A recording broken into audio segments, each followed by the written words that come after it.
Authorities discovered Suzanne's remains in a shallow grave 45 miles south of the family home. We've executed more than 135 search warrants across Colorado. We've interviewed more than 400 individuals in multiple states.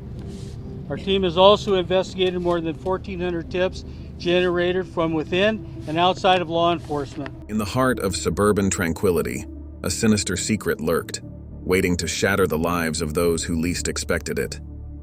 Behind the facade of an ordinary family, a mother's love had turned deadly, forever sealing their fate. But this was only the beginning. In another town, a devoted parent would soon vanish without a trace, leaving behind a cryptic message and a family's worst nightmare. As investigators delved deeper, they unraveled a complex web of secrets, lies, and shocking revelations. Two families, two tragedies, and a thread of deceit that would change everything. Join us as we delve into the heart-wrenching stories of love, lies, and loss that will leave you questioning everything. Suzanne Morphew, a 49-year-old mother and wife, mysteriously vanished on 10 May 2020, leaving behind a trail of unanswered questions that haunted her family and investigators for years. Her husband, Barry Morphew, became the prime suspect, but recent evidence had cast doubt on his involvement, raising more questions than answers. As the investigation unfolded, it became one of the most comprehensive in Colorado's history, involving over 70 investigators and numerous search warrants.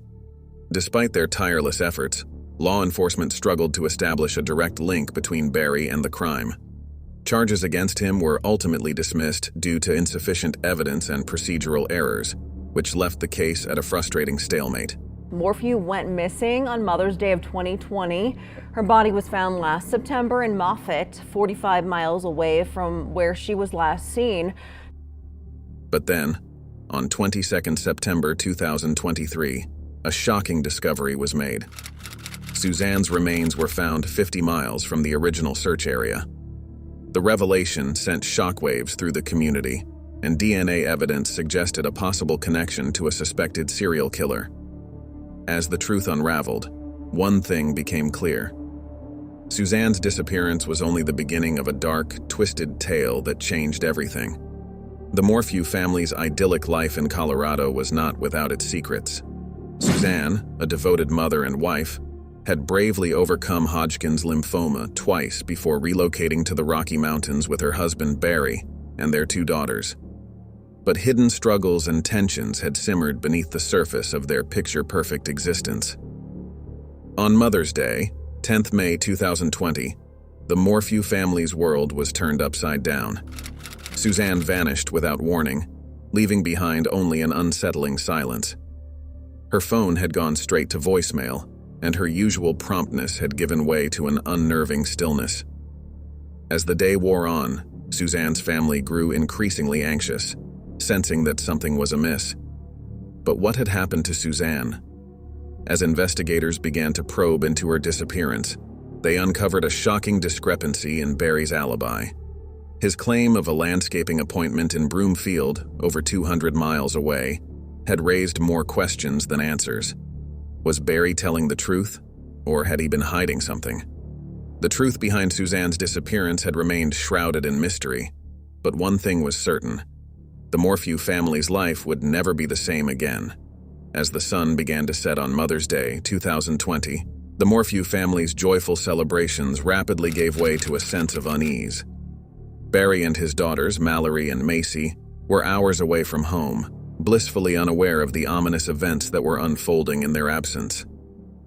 But as the girls' attempts to contact their mother, Suzanne, went unanswered, a growing sense of worry began to take hold. Suzanne's uncharacteristic silence on social media only heightened their anxiety. She had always been so diligent about keeping in touch, and her sudden disappearance from the digital world was deeply unsettling. As the evening drew near, Mallory and Macy's concern for their mother's safety escalated, prompting them to reach out to their neighbor, Martin Ritter, for help. Martin's wife, Mrs. Ritter, kindly agreed to investigate and discovered the Morphew home was empty, with no sign of Suzanne or her mountain bike. A sense of dread began to creep over the family, and they knew they had to act fast. With the authorities alerted, Barry and his daughters rushed back to Mayville, desperate for news of Suzanne's whereabouts. But as they sped towards home, they couldn't shake the feeling that they were running out of time.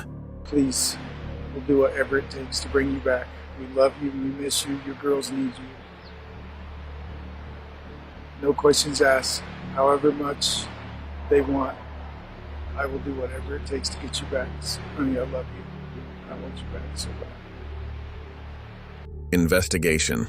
As the investigation into Suzanne's disappearance gathered momentum, a startling discovery was made.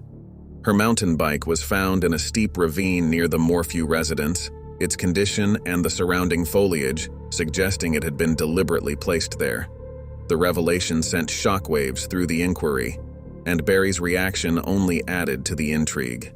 His proposal that a mountain lion could have been involved in Suzanne's disappearance seemed implausible, and investigators couldn't help but wonder if he had been hiding something.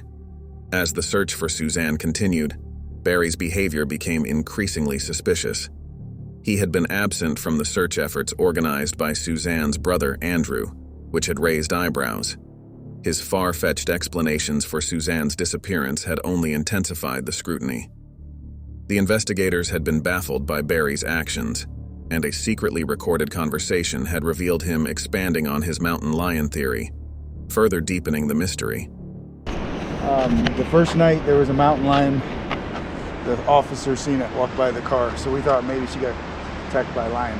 My concerns were this way and that way if it was the cat, because the cats, they drag their prey up the mountain and out of people's. We can't find sign for the cat, but we got rain like right away. Could have washed away sign. The inquiry had taken a dramatic turn when a significant discovery was made.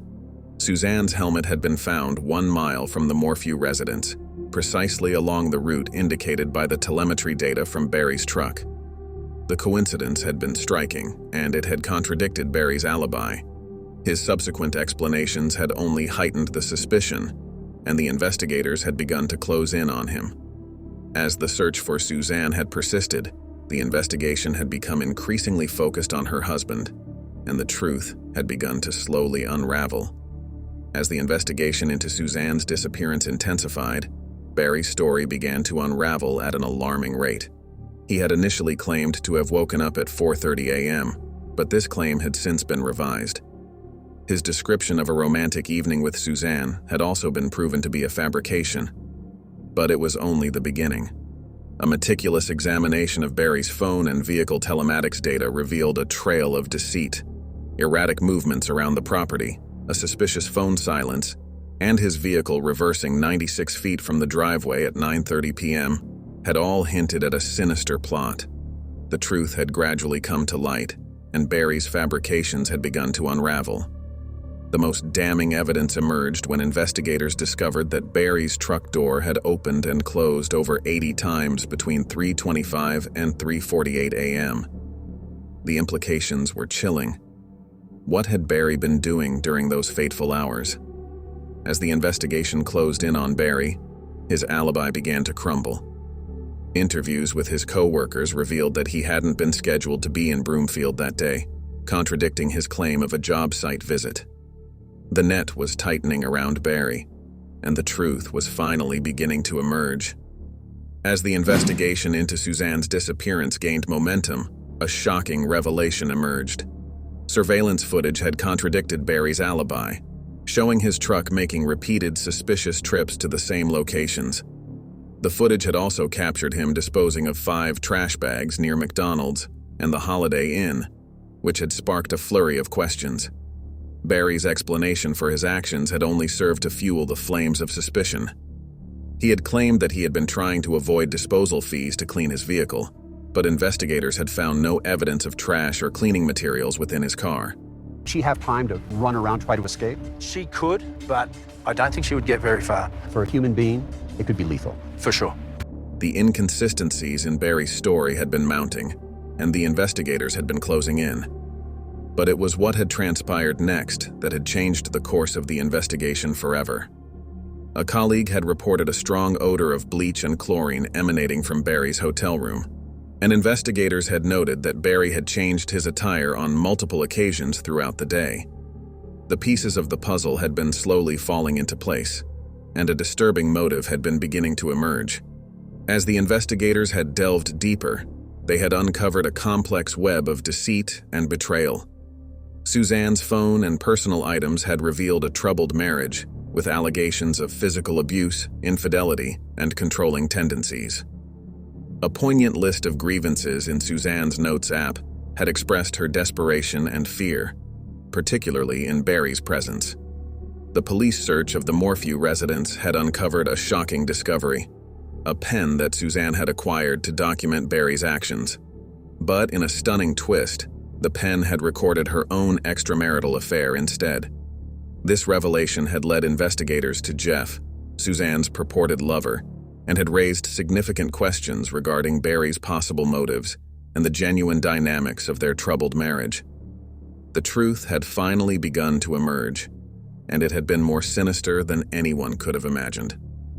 As the investigation into Suzanne's disappearance had intensified, a significant breakthrough had emerged. In 2018, investigators had cleared Jeff of any involvement, shifting their focus squarely onto Barry. A note written by Suzanne 2 days before her disappearance had revealed Barry's deep-seated suspicions about her infidelity, sparking a chain reaction of events that would ultimately expose his sinister intentions.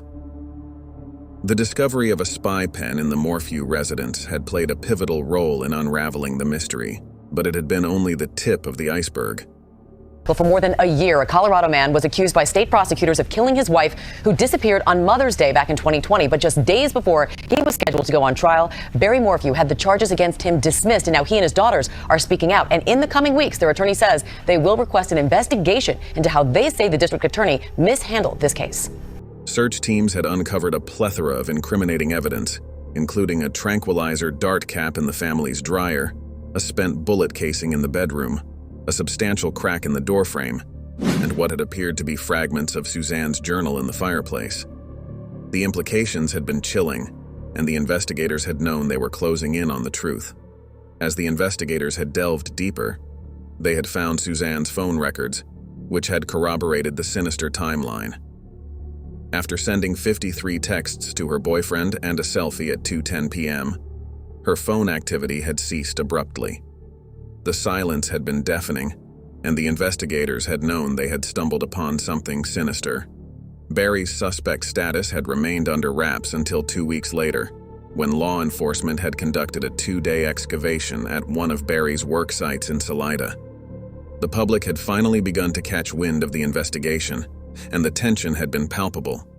In a desperate bid to clear his name, Barry had released an unusual video proclaiming his innocence. But the damage had already been done.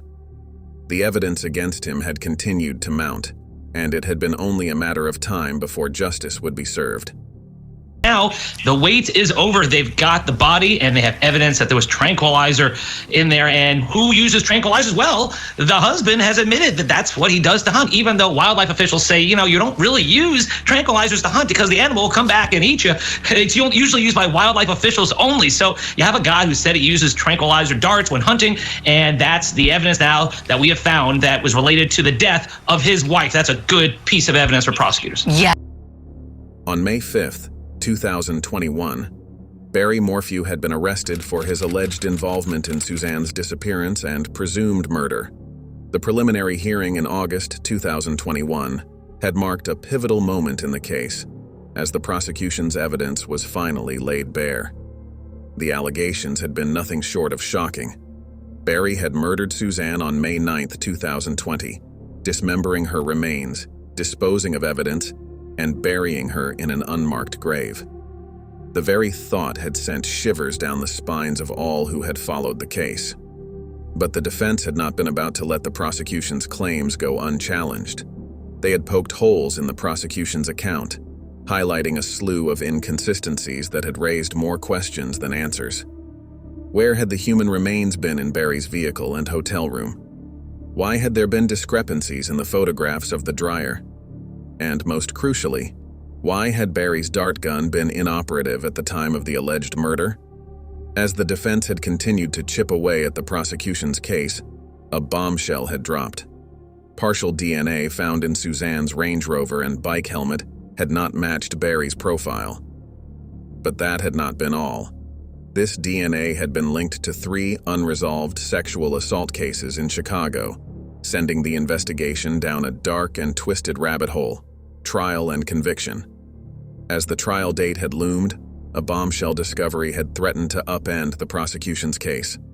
The revelation of foreign DNA on Suzanne's Range Rover and bike helmet had ignited allegations of prosecutorial misconduct, casting a shadow of doubt over the entire proceedings. The drama that had unfolded next had left everyone stunned. The prosecution, faced with the daunting task of rebuilding their case, had made a shocking move. They had submitted a motion to dismiss all charges against Barry without prejudice. The implications had been enormous. Barry had been free to walk, and the prosecution's case had been left in tatters. But the saga had been far from over. 2 years later, investigators had made a gruesome discovery in Moffett, Colorado: Suzanne's remains buried in multiple shallow graves. The news had sent shockwaves through the community, and the question on everyone's mind had been, had Barry been involved? The investigation had remained ongoing, fueled by speculation and intrigue. As the truth had continued to unravel, Barry had launched an £11.2 million lawsuit against prosecutors, alleging wrongful accusations that had ruined his life. The stakes had been higher than ever, and one thing had been certain: the search for justice had been a long and arduous one. As the Morphew case remains a mystery, another chilling disappearance case emerges, pushing investigators to their limits and testing the resolve of a grieving family. The stakes are high, and the search for truth is about to take a dramatic turn. A remarkable tale of kindness and compassion unfolded in the quaint town of Duxbury, Massachusetts. It was the story of a devoted nurse, Lindsay Musgrove, whose life's purpose had been to help others. But little did anyone know that Lindsay's greatest challenge was yet to come, one that would test her strength, her love, and her resilience. As we delved into the life of Lindsay and her loving family, we began to appreciate the beauty of their relationships, the joy of their children, and the love that had bound them together. But amidst this tranquility, a sense of foreboding lingered, hinting at a tragedy that would shatter their peaceful existence. In the heart of their loving home, the Clancy family blossomed, their bonds of love and connection growing stronger with each passing day.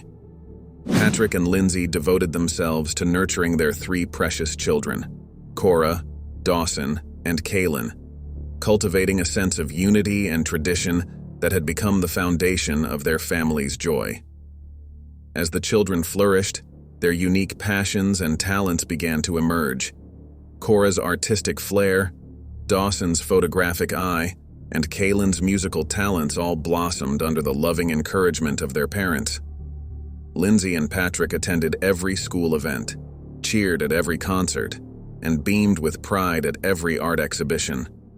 Their love and support had created a sanctuary of creativity and growth, where their children felt free to explore and express themselves. But as the family's love and connection continued to grow, a new challenge began to emerge. Lindsay, who had devoted herself to raising their 3 young children, now faced the daunting task of returning to work after maternity leave. The anxiety of balancing her career and motherhood began to build, threatening to disrupt the harmony of their loving home. Would Lindsay find a way to navigate this new challenge, or would the pressures of work and family life begin to take their toll? Aftermaths. As the days turned into weeks, Lindsay's struggles with mental health issues began to escalate. Despite her valiant efforts to seek comfort through therapy and medication, her anxiety continued to spiral out of control. At 4:53 p.m., the defendant texted her husband, who was working in his home office in their basement. She texted, "Any chance you want to do takeout from 3V? I didn't cook anything, it's been a long day." This was an unusual request, as when the family ordered takeout, they'd usually go somewhere closer to home, but it was a place that they had been in the past. By September 2022, Her emotional pain had reached unprecedented levels, prompting her to seek additional support in a desperate bid to find relief. As the months dragged on, Lindsay's family and friends began to notice a change in her. Outwardly, she appeared to be on the path to recovery, participating in family activities and showing signs of improved mental health. But beneath this facade, Lindsay was secretly fighting a relentless battle against her internal demons. The strain was beginning to show, and those closest to her couldn't help but wonder what was going on behind closed doors. January 23rd, 2023, was a day that would be etched in the memories of Lindsay's loved ones forever. It began like any other, with Lindsay spending a lovely afternoon with her children. She captured moments in photographs, sharing them with her husband Patrick and beaming with pride. But as the day wore on, a sense of unease began to settle over the Clancy household. Lindsay's online activities hinted at a more ominous intent, foreshadowing the heart-wrenching events that would soon follow. As the clock ticked closer to 4 p.m., a sense of dread began to build, as if the very fabric of their lives was about to be torn apart forever. When he arrives home, the first thing he noticed was the silence. He did not see or hear the defendant or the children. He actually called her cell phone at 6:09 p.m. looking for them, and she did not answer. He went to their bedroom on the second floor and the door was locked. As the evening of the 23rd of January 2023 drew to a close, a sense of unease settled over the Clancy household. Lindsay had messaged Patrick earlier, suggesting takeout from 3V, a decision that seemed ordinary enough at the time. But as Patrick set off to collect their meal, a nagging feeling began to build in the pit of his stomach. At first, Patrick couldn't quite put his finger on what was wrong. But as he returned home at 6 p.m., the silence that greeted him was oppressive. The usual warmth and chaos of his family were missing, replaced by an unnerving stillness. Patrick's anxiety grew with each passing moment, his heart racing as he searched every room for Lindsay and their children, Cora, Dawson, and Kaylin. As the minutes ticked by, Patrick's fear gave way to panic. He tried ringing Lindsay, but she didn't answer. He rushed upstairs to the master bedroom, his mind racing with worst-case scenarios. And then he saw it, the locked door, a sight that sent a chill down his spine. Lindsay had never locked herself in before. What had she been hiding? With a sense of growing unease, Patrick forced the door open, steeling himself for what he might find. But nothing could have prepared him for the horror that awaited him. The room was stained with blood, and the fate of his family hung precariously in the balance. Patrick's life was turned upside down when he discovered Lindsay brutally injured outside their home. Her chilling confession to having attempted to take her own life sent a chill down his spine. But it was her response to his question about their children that made his heart plummet. They were in the basement. As Patrick awaited the arrival of help, his mind was consumed by the safety of his children. He knew he had to find them, but a sense of dread had been building. With a sense of trepidation, Patrick re-entered their home, his heart racing with anxiety. He made his way down to the basement, the atmosphere growing increasingly tense and ominous. And then he saw them, his 3 children, Cora, Dawson, and Kaylin, lying unconscious on the floor. The scene was one of unspeakable horror, and Patrick's world was shattered irrevocably.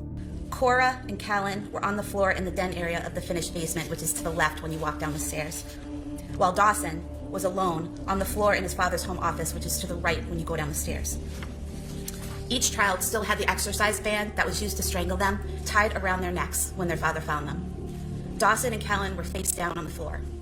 Cora was on her side with her turned towards the floor. He removed the bands and begged them to breathe. He continued to scream uncontrollably and screamed for officers to come to the basement. Overwhelmed by panic, he urgently called for assistance, pleading with his children to awaken and breathe. As the officers descended into the basement, they were met with a scene of unimaginable horror. 3 innocent youngsters lay motionless on the floor, unconscious and unresponsive. Patrick's desperation turned to deep anguish as he lamented, She killed the kids, referring to his wife, Lindsay. The devastating reality soon became clear. Cora, aged 5, and Dawson, aged 3, were declared dead at the scene, whilst baby Kaylin, just 7 months old, clung to life with critical injuries. Despite the medical team's diligent efforts, Kaylin tragically passed away days later, leaving Patrick utterly shattered. As Patrick grappled with the darkness of his new reality, he found comfort in the overwhelming community support. However, controversy arose over concerns that donations might inadvertently finance Lindsay's legal defense. Her legal team subsequently clarified that her parents had covered these costs. Lindsay's attorneys sought to evaluate her for symptoms of postpartum depression, citing her self-inflicted injuries and restricted mobility. As the investigation unfolded, Patrick was left to pick up the pieces, his life forever changed by the unimaginable tragedy that had befallen his family. Investigation. As the court proceedings unfolded, a disturbing narrative emerged about Lindsay Clancy's downward spiral into psychological turmoil. Her lawyers revealed that she had been prescribed a staggering 13 medications in just 4 months to address her mood disorders, anxiety, and psychosis. This toxic cocktail, they argued, had triggered suicidal and homicidal thoughts. But the prosecution painted a different picture, portraying Lindsay's actions as cruel and atrocious. As the harrowing details of the case came to light, Lindsay remained silent, observing the proceedings from a hospital room. A not guilty plea had been entered on her behalf, but the question lingered. What could have driven a mother to commit such a horrific act? Dr. Philip Resnick, a psychiatrist specializing in filicide, shed light on the motivations behind such tragedies. One surprising reason, he noted, was a twisted sense of altruism, where parents believed they were sparing their child from future suffering. But as the investigation continued, it remained unclear whether this had been Lindsay's motivation or if darker forces had been at play. Emphasized that such cases typically result from a complex interplay of mental illness, trauma, and societal pressures. As the investigation into the tragic deaths of Lindsay Clancy's 3 children unfolded, a disturbing narrative emerged. Lindsay's mental state had deteriorated due to a toxic combination of postpartum psychosis and excessive medication. We all know that this is an individual, as Rona knows from Dr. Ricard's letter, who is in dire medical condition. We all know that this woman is, as counsel concedes apparently, a danger to herself. I question whether she would ever make it to a trial. She's suicidal. She's extremely emotional. However, she's unable, and has been unable.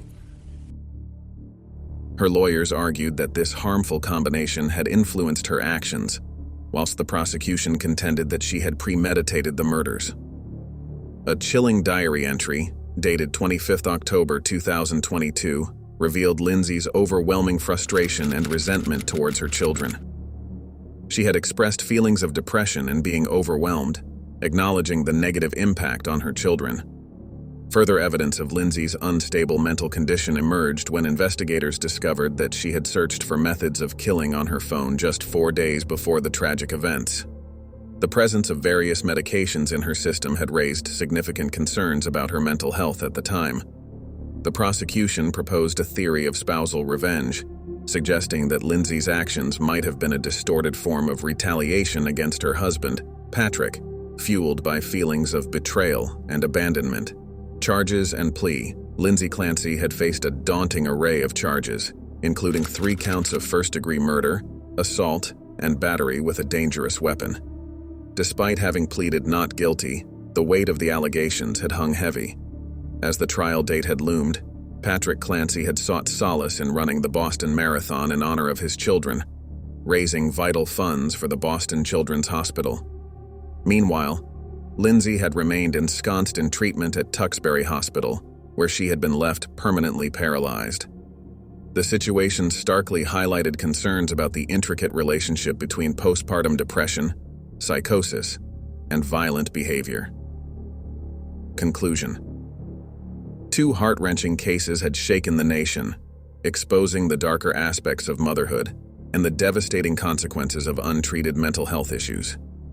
Both cases involved mothers who had been struggling with their mental well-being, leading to tragic events that had changed their families' lives forever. These cases served as a stark reminder of the importance of addressing mental health concerns and providing support to those who needed it most. Thanks for watching. Subscribe for more true crime stories. Share your thoughts on such a heinous crime.